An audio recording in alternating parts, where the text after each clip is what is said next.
a podcast about junior doctors and the world that surrounds them. I'm your host, Victoria, a junior doctor based in England, and on today's episode, we're continuing our Duality series with Nadja. Nadja is a senior house officer who has recently completed her foundation year program. We're looking at her interests outside of medicine, which don't exactly fit into the traditional roles, and her role as a doctor. We're going to discuss all of the things that have led her to a slight pivot in her career. Welcome to our shift, y'all. Welcome to Night Shift Delirium. Today we have Nadja who will be joining us, and we're going to be talking about the duality of life and of medicine and healthcare. Do you want to give us a brief introduction about who you are? Oh, and I'll just say I do sound a little bit sicky because I have a little bit of a cold, but I'm fine, and it's not COVID. Hi, Vic. Thank you so much for having me. It's such a treat to be here, and I'm sorry that you're not feeling 100%. I feel terrible making you talk this much. My name is Nadja. I'm a junior doctor and I work with Victoria. And we are literally 3 weeks away, actually, from finishing year 2 of our foundation training. So lots of exciting things ahead. Yes, yes, yes. I guess for people who don't listen regularly, foundation training is basically the first part of your training in the UK. It's 2 years. From that point on, you become sort of a core trainee, senior house officer for however many years you want until you go into specialist training, which takes another million years. So it's one stop in a very, very long journey, but I think an important first sort of stop. So, I guess before we get into everything, tell us a little bit about your medical journey. What led you to where you are now? Sure. It's been a bit of an international one. I grew up in Hong Kong. That's where I was raised.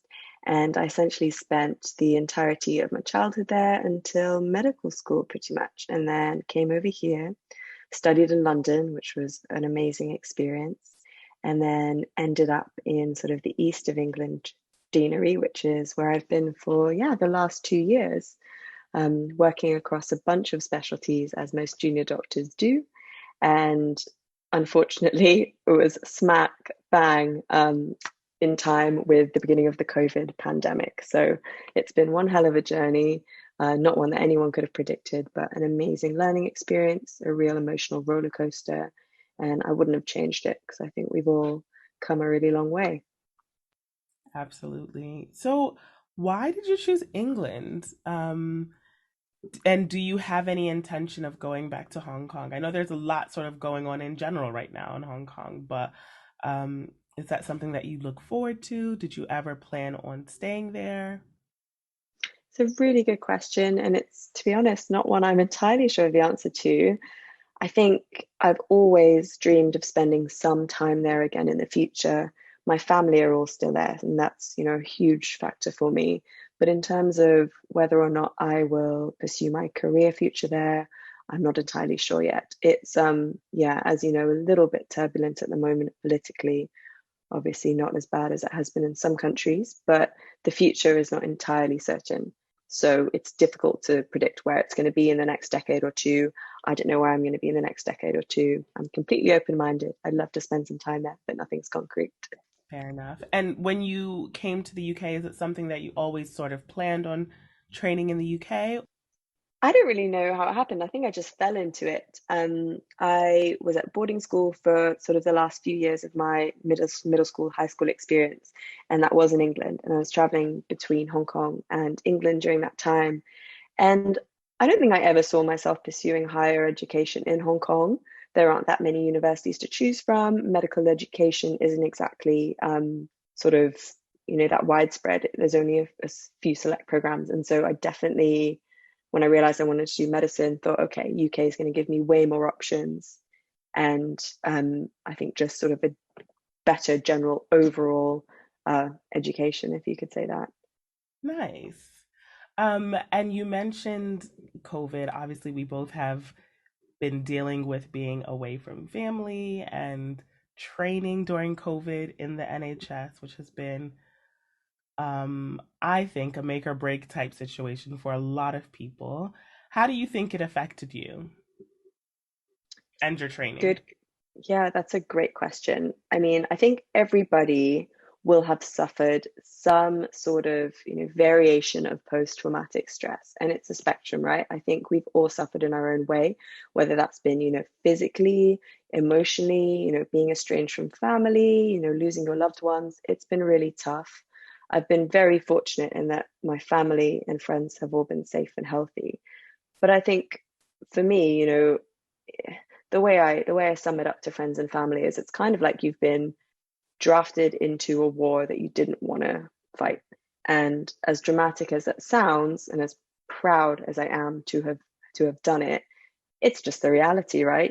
We are less than 2 years really into our journeys of being a doctor, and the next thing you know, we're being told that's it. You need to come into work every day, face this virus head on. Everyone else is at home isolating, and you don't have a choice. You need to be there. You don what little PPE we have, and you just need to brave it and come into work every day. So obviously that was terrifying, and my entire support network was hundreds of miles away across the ocean in Hong Kong. So it was very scary.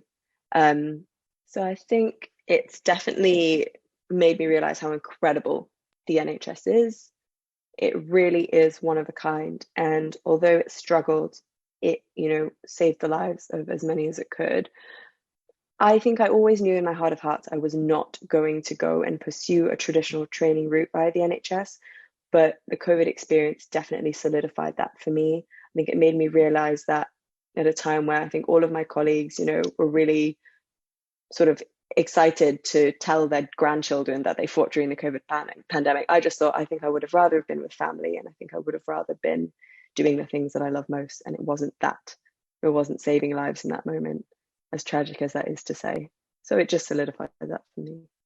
That's really interesting. I had a similar but different experience. I mean, for me, definitely being away from family was not great. I am quite used to being away from family, but it just was different. It's just a completely different beast. And I agree with you. Mm. They really did, line us up in a room. And I remember, senior, very, very senior people telling us you will lose colleagues and, you will lose family members. And this is going to be a sensitive time. If your coworker says that they need help, they really need help because people are going to break. And it really did feel like a war zone. And I definitely wondered, am I willing to lose my life for the NHS? And yeah, that is for me, like, I don't know that I am. I think though that yes, the NHS is incredibly amazing. I learned a lot about the economics of health, and even looking at the choices in lockdown worldwide, the places where the repercussions were going to be astronomically um, unimaginable for the economy is where we really saw significant lockdowns. The NHS definitely wasn't going to handle sort of free reign like the American approach. And obviously, that was an economic decision. And I really, really had a very much clearer understanding of that. And for me, although I really do appreciate and see all that the NHS does for patients, it's amazing to know that someone can come and go on life support and not have to worry about a bill. Like, that is an incredible feeling as a doctor.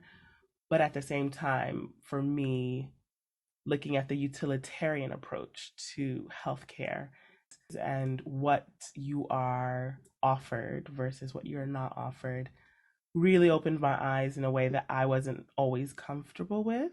Um, and definitely as a trainee, COVID for me made me realize I need to sort of get it together and make some moves to maybe transition out of the NHS as a doctor. I absolutely love the fact that I will be able to have these experiences to share with people that, like, yeah, like all these people were newsing high and like, there's 5 people in the ward and we're doing ABGs. I thought that was amazing. It did feel very much so like this Hollywood approach to medicine. But I think overall, looking at how our training was changed and looking at other sort of, again, the utilitarian approach, made me not as enthusiastic. I couldn't have said it better myself. And you said, I think, essentially what a lot of us have been afraid to say, which is that we were not willing to lose our lives for the NHS. It's tragic, but it's true. And that was the stance that we, absolutely were forced to take, essentially. Yeah. You're so right about the utilitarian approach. That's not the approach that I want to take to healthcare. And that's not how I ever saw myself providing care.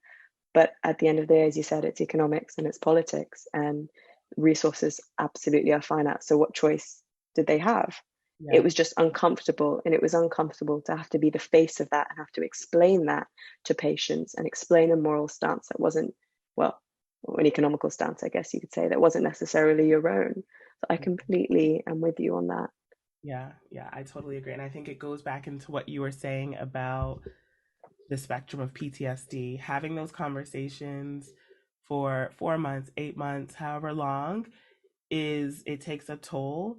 And one thing that I've really grown to appreciate in my rotation now in A&E is there's a lot of like debriefing and like, how do you feel about this? Take a minute.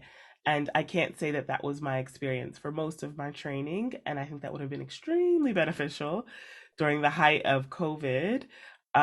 So I think those scars are definitely going to be with me for a long time, for the better, for the worse. I mean, our scars help us to become who we are, and hopefully for the better, it changes us for the better, which I think it will. Absolutely.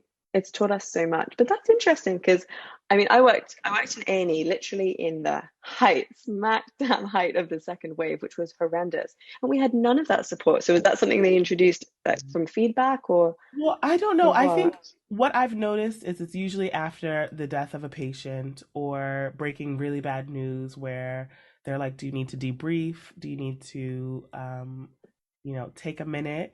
It's just something that I've noticed sort of casually. It's not like a formal announcement, but there are some consultants who will ask a registrar or a junior, if you need a minute, take a minute. It's okay. Check in with them after the shift. Like the support that I have seen in this rotation is, I think, second to none. I think it's excellent. Wow, I'm extremely impressed by it. good. I'm so glad you had that experience. I guess that shows they've really evolved. Yeah. And to be fair, I do think also when it's not as like, we've seen the COVID at its height where it's like back to back to back. You've just got really, really unwell people. I think we almost enter a like uh, enter into a space of shock where it's just fight or flight and you don't even have the time to process things. And I'm sure especially for them as well, being the most senior clinicians, there's just no time. Like people are dying, people are unwell, people are being intubated, and you've got to keep your head on straight. And I think even for them it's difficult to process, whereas now that COVID isn't as big of a problem as it was a few months ago, if something bad happens you do have the time to have a physiological and like mental response to it. Whereas before, I think everyone was kind of in survival mode. Like, we can't get too deep into this, otherwise, we will literally drown. Yeah, you're so right. And I remember coming home after my shifts, and there were so many days, nights when I would just cry. And it sounds really dramatic, but you don't process it at work. There's no sort of facilitating of that processing whatsoever. So you're kind of left to just deal with it. And it comes out in the most unexpected ways, whether it's your sleep pattern, your health, like your skin, your immune system, whatever it is, your relationships, Yeah, everything around you is suffering because there's no healthy way to talk about it, to debrief. yeah, So yeah, I'm glad they've started doing that. yeah. I completely agree. And I had the same sort of thing. And these are the things that led me to be like, you know what? As nice as all of this is, it's probably not for me because if you don't have anyone to process your trauma with, like with me, I just come home to my four walls. Like that's not a sustainable way for me to live. And who knows when the next pandemic is going to come, And I Yeah. think, it really sort of helped to prioritize what was important to me in life in general and definitely in my career. Because as doctors, we use so much of our time and our energy towards our work, and sometimes we don't have enough for ourselves. So I guess that leads me to my next question. Um, both of us have sort of non-traditional approaches to medicine and life. Where are you now in your medical journey? So, gosh, where to start? I've always been somebody who I guess I'd call myself a professional hobbyist.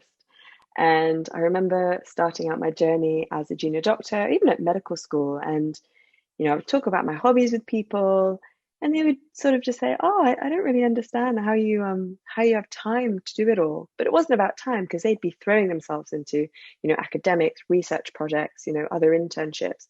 I was just using all of my time to essentially invest in anything that could not have been more different to medicine.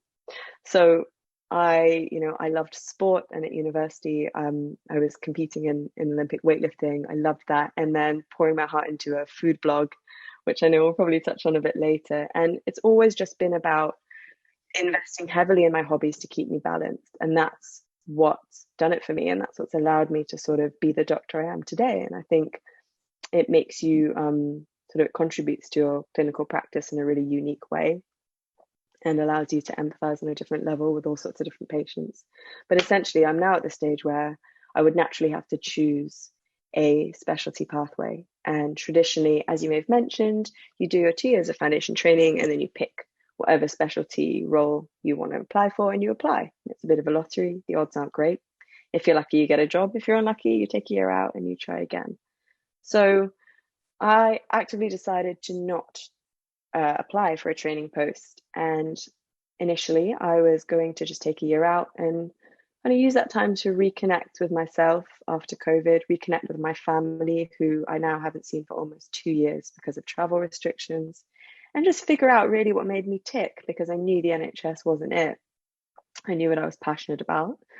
And I couldn't see myself being able to sort of apply all of this passion inside me in a traditional training route. So on a whim, on an on-call, I did actually apply for a job in a sort of preventative healthcare medtech company, which is looking at sort of optimizing healthcare over sick care and reducing the burden on the NHS that way. But also just pouring my heart into my food blog, which is my little passion project. Keeps me sane. It definitely saved me during A&E, and I'm loving it. Just seeing where it goes, seeing what happens. I love your food blog. It is gorgeous. Like just the aesthetics of it all. I mean, I'm far too lazy to actually try any recipes or anything like that, but I absolutely love looking at it. It's just like I feel like it should be framed like stock photos. It's Oh, you're so sweet.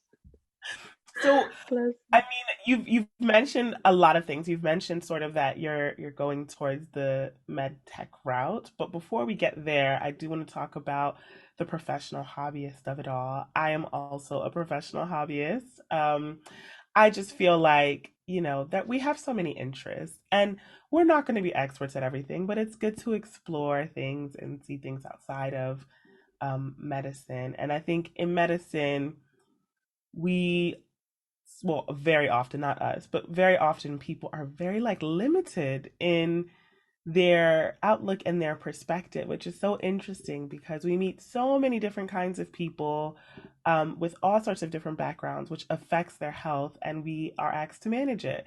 But so often, medics tend to just know, like the medical things. You know what I mean? They don't necessarily dig Yeah, out into the like definitely. vastness of this world. So what made you sort of explore outside of the science world? I think I always struggled at the beginning. I didn't really know what I wanted to do because I enjoyed all the subjects at school. I loved literature. I loved the arts. And I did the International Baccalaureate, which means that you can take quite a few subjects to a high level, as I'm sure you know, which is great. So if you're somebody who's kind of like a jack of all trades but master of none, it's ideal because you get to play, you get to sort of keep that freedom and that room to experiment really. So I loved, as I said, the arts, I loved English, but I loved science. And I think we all fall into medicine for similar reasons. We want to help people, it's a meaningful career, and we love science. But I've always told myself, okay, I'll just keep everything else on the back burner. And on top of that, I just love food. I always have. I've grown up in a foodie family, sort of a foodie country, you could say. Like Hong Kong is a food hub. And I always used to sort of experiment with recipes and cooking from quite a young age. And so at medical school, I really needed a creative outlet. I was really enjoying photography at the time. And I thought, oh, okay, what if I can combine my passion for sort of recipe development and photography and make a food blog? And this was way before, Instagram was massive or Instagram Reels even existed. So it was very innocent at the time. And it was just that it was a platform for me to combine my love for sort of health, healthy eating, nutrition with more creative side, which was food blogging, food styling, and photography. So the blog was born, and essentially, I worked on it kind of loosely for a couple of years. And then it had to take a major backseat because of finals and then gearing up to sort of start training. So it literally collected dust for 5 years, which is a really long time. And a lot has changed there in that space in terms of Instagram and the social media world and how artists portray their work online. And then in the height of the second wave of the pandemic, it was dark. It was February. I was feeling really low about everything. I thought, that's it. I've got a bit of time. I'm just going to pour my heart into reviving this because it brings me so much joy. And I did. And I honestly think it's what kept me sane through that last part of my A&E placement during COVID. This year, Tokyo was the stage for the delayed 2020 Olympics. Athletes gathered from around the world, competing in various sports that they've dedicated their lives to. Some of the sports are traditional, like basketball or soccer, and even swimming. However, there are a few that are a little less known, like speed walking. I have a few Olympic sports that I would like to recommend for the next round of the Olympics. First up, convincing the surgeons to accept a referral when they aren't going to immediately operate on the patient. Next, getting home on time after a long on call when you've made really important plans. Next, finding scrubs that don't vary between 3 different sizes despite being labeled the size that you usually wear. Next, presenting a patient to a notoriously challenging senior without interruption or correction before you finish your statement, or without you needing to suppress the urge to roll your eyes. And for the last truly Herculean Olympic contender, I nominate overcoming imposter syndrome and accepting that you are where you are simply because you are qualified. First of all, did I realize I don't know if I knew you did IB. I did IB as well. Yes. All like makes sense. I just feel like IB was one of those things that I did in high school because I was like, right, it sounds cool. It sounds international, which is my vibe. But it I was knew you'd like be an Ivy girl. I could just tell. I think it really changed or shaped in many ways my outlook of things. Like even just you think of like the theory of knowledge course and just like the ways in which you're taught to think critically at a very young age, I think are so imperative. And I don't think you really get that in other things. So You don't. I think it makes a lot of sense. Things are clicking now that I know that you're an IB girl. Likewise. I mean, reflection is an integral part of the curriculum. Theory Absolutely. of knowledge teaches you to critically evaluate, anything that's put in front of you. And I think more traditional A-level type courses don't have that built in. And so it's quite foreign for people when suddenly they have to do it for their junior doctor portfolio or their GP Yeah, portfolio. Whereas I think it was very much the bread and butter of what we did. And absolutely. yeah. Absolutely. I love that. Um, Ah, and I think I agree with you with sort of like so I have many passion projects. This podcast is one. I have a like clothing one called Amisa's Closet. And I do tend to get into it during periods of stress, which might be a little bit of a defense mechanism, if I'm being honest.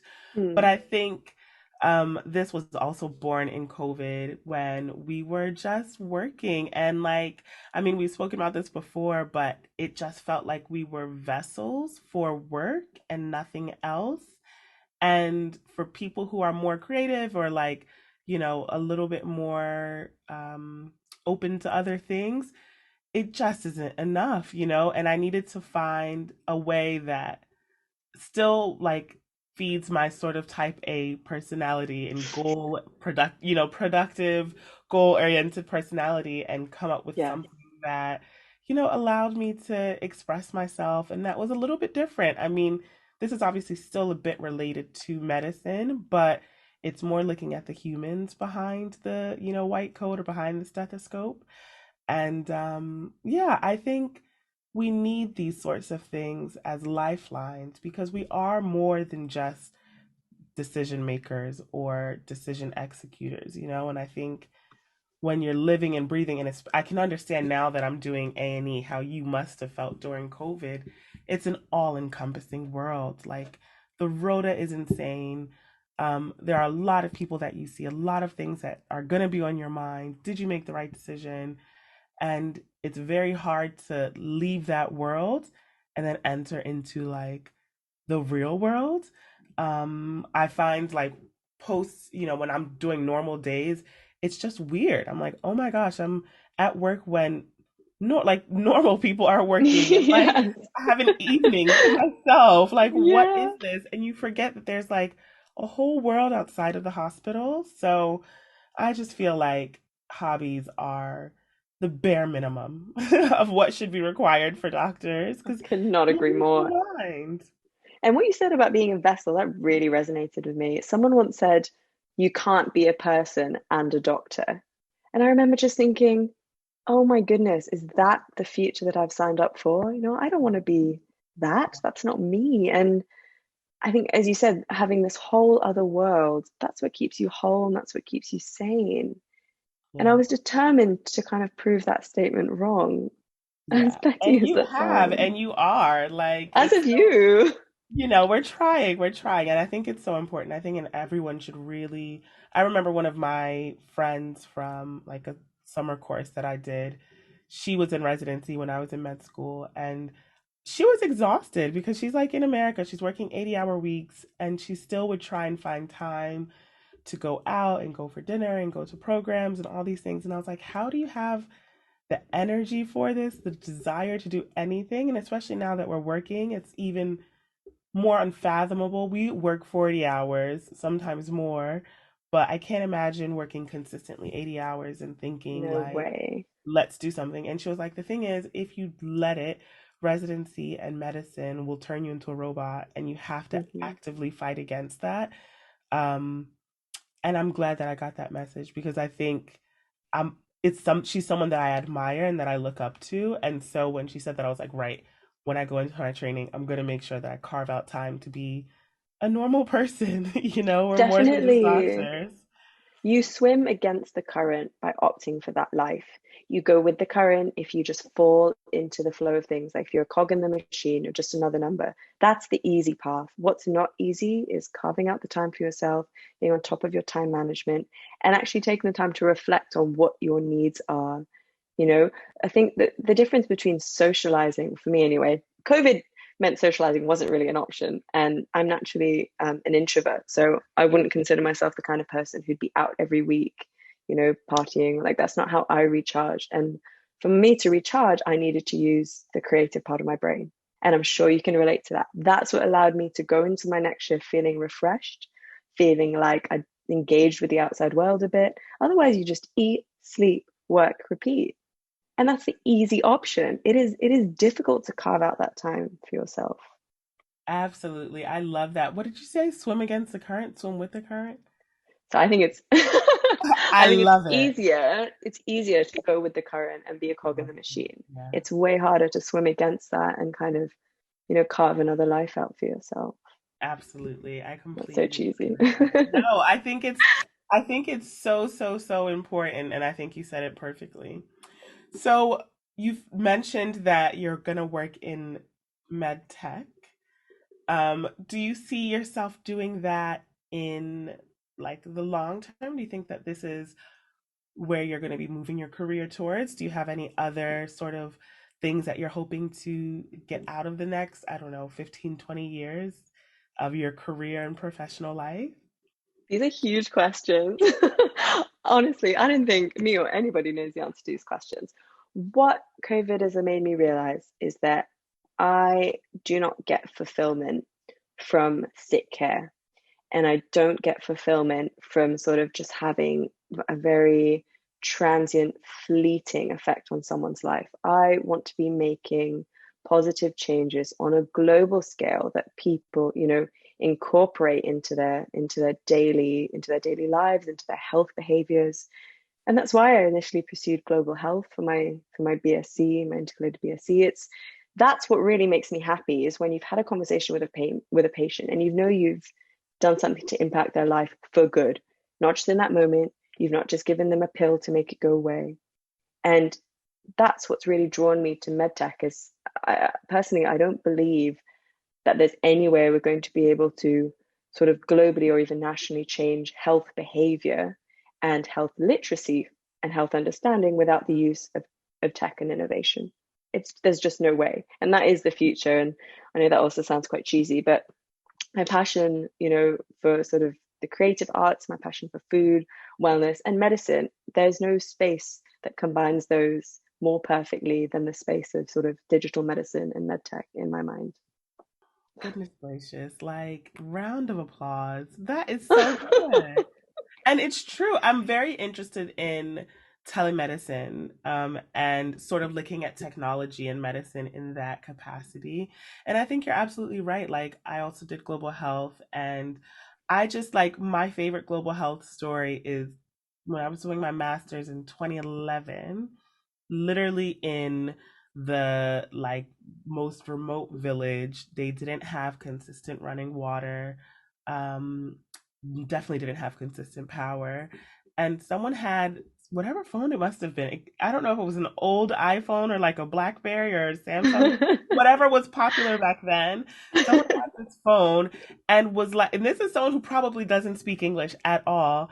And they were singing, this little boy was singing Justin Bieber, Baby, Baby, Baby, whatever that song was. And I was like, Wow. and I was in Ghana. Like, am I in Ghana right now? How does he Oh even my know who goodness. Justin Bieber is? And Oh, I just felt like, you know what? This is the future. Like, this guy doesn't have consistent electricity, cannot speak English, most likely, doesn't have a lot of the basic things that we all take for granted. And he's singing Justin Bieber in the middle of a like November day that's crazy.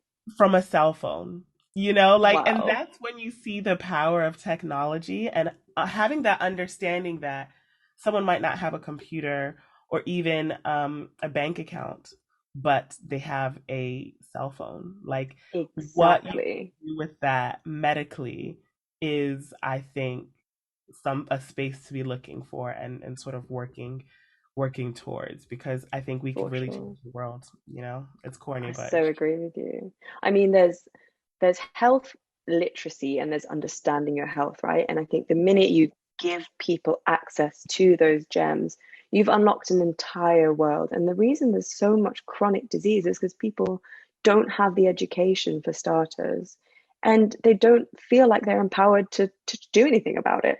So Mhm. what's going to be the most accessible and the most widespread tool we have? Tech. Yeah, absolutely. I mean, we've all seen it with COVID and WhatsApp conspiracies, like, you know, someone who's sitting in their basement making up random concoction, you know, apple cider vinegar, lemon, ginger, and then look at the sky 3 times and you're not going to Yes. get COVID, you know, like that's, and so what if we empower the people who actually have the professional knowledge and expertise to share the right information and get it in front of the right people? It can change the world. Okay. But anyway.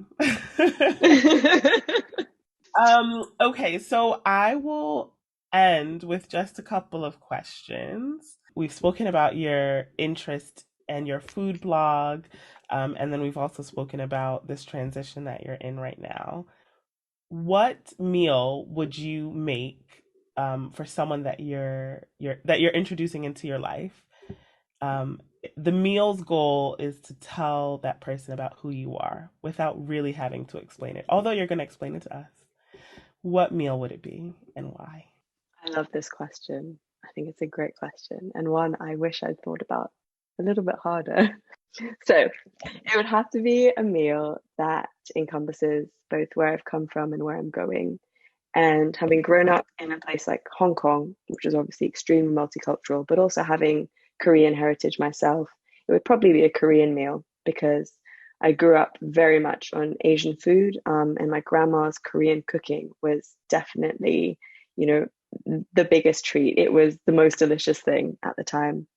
And there's this dish called bulgogi, which is essentially a sirloin cut of beef that's pounded quite thin and flat and marinated in soy sauce and ginger, garlic, sugar, all these delicious things.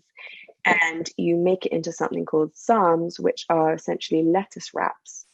And she would make this incredible spread, and you'd have this crisp iceberg lettuce wrap, this kind of sweet and salty bulgogi, really tender beef, Korean rice, and then tons of different pickled vegetables and Korean salads, like your cucumber and your radish and your spinach. And it was just an explosion of flavor and texture. It's so delicious. Even though I don't really eat much red meat these days, it would probably have to be that because, yeah, it makes a reference to my cultural roots, but also it's a bit like me, a little bit of everything, can never really make up her mind, loves dabbling in all sorts of things. Yeah, sweet, but also a little bit salty. Oh my gosh, I am drooling. And I just feel like, this is a great example of why everyone needs to follow your blog and your Instagram. Even the way you've just described that in words, like, I don't even know what I'm supposed to be tasting, but I know that I need it, like, rather soon in my life. And that is how your photos look, how your descriptions are. Everyone just needs to follow and order. Do you do orders and things as well for your blog? So occasionally, I've been doing them for some people, but I don't have a industrial sized kitchen, so it's very much small scale. I can absolutely do them. If you get in touch, I would love to bake for you. So can you tell everyone where to find you on social media so that they can obsess over your photos and your blog like I do? You're so sweet. I still have to bake for you. I'm very aware of that. So you can find me on Instagram at Made by Nadja. That's Nadja with a J. And the website is currently undergoing a domain change, but it's currently www.mouthovermatter.co.uk. And that's where all the recipes are. But follow me on Instagram for updates, pictures, recipes, and tips. Love, love, love. Is there anything else that you want to share with people about sort of your journey and the duality of medicine and life and the non-traditional path? I think what I'd say is to anybody out there that is, nervous about embracing their hobbies or embracing the duality, I'd just say go for it. I think there's a real shortage of role models out there who have pursued the non-traditional route. There definitely was for me. Everyone goes into management consultancy or pharmaceuticals, and there's no in between. So I would just say, be open-minded. There's no rush. Looking at you, Victoria, you've taken the most amazing non-traditional route, and there's just so much out there. You'd be selling yourself short if you didn't, go out and taste it, and you'll regret it if you don't. So take your time, pursue your hobbies, keep an open mind. Love it and could not agree more. Thank you so much for doing this interview and taking the time out of your very busy schedule. I really appreciate it, and I think there were a lot of gems in there. Thank you so much for having me. It's been such a treat. I hope you enjoyed this week's episode with Nadja as we talked about the duality of being a professional hobbyist and being a doctor, and then looking at alternative paths in medicine. I think very often we don't see and we don't hear about these different paths in medicine. And I think it's important for doctors and people interested in medicine to know that there's more than one way to help people. If you're enjoying the season, please share, subscribe, rate, and review, and let us know what you're enjoying about the season. We'd really love hearing your feedback. I'm happy to announce that some of our merchandise is going to be available starting this Friday. So be sure to follow us on Twitter and on Instagram for more information. Make sure you're following Nadja on Instagram at Made by Nadja, spelled with a J. We'll include her in our show notes and on our tags on Instagram. See you on our next shift.